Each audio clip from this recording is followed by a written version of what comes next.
how to turn images into black and white vector and how to put colors in it. So this is the tutorial and let's start with it. So first I will be choosing the image, and to get the best out of an image, make sure you remove the background, because if the background is with different colors, the vector will not be possible. So you will need to use BG remover, or if you want you can use any type of third-party apps you want. Okay, and now let's work on the vector part. So I will go to edit, and here I will scroll down to find the tracer app. So this is the app.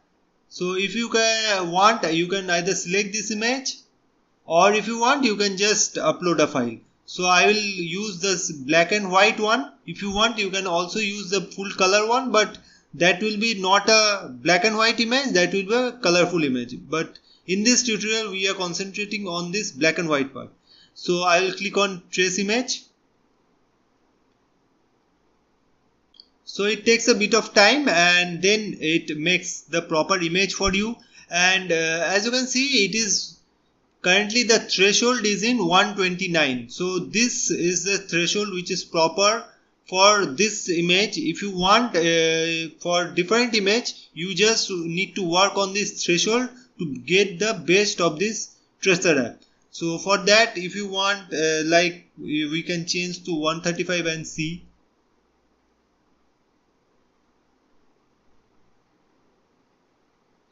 So let's keep it to 135 and click on add to design. Okay, so as you can see the design is added. Okay, and now I will share with you how to change the color of this black and white image.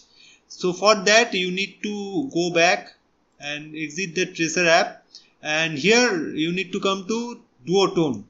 Okay, so as you can see many types of presets are present here. Okay, so from these presets I like the peppermint one. You can work on any type of presets, but if you want to change it to a specific color which is not present here, you can work on this custom and change it. So like for example I am looking for something in deep green color or light green color. So I will just need to click on the highlights and make the slider in this green color. Change it to this, and both the shadows also change it to a bit dark color. Okay, so this is the shade which you can make using this duotone, and you can work on any type of colors you want. So I hope you like this tutorial and learn something out of it. So please subscribe to the channel for more videos like this. Thank you.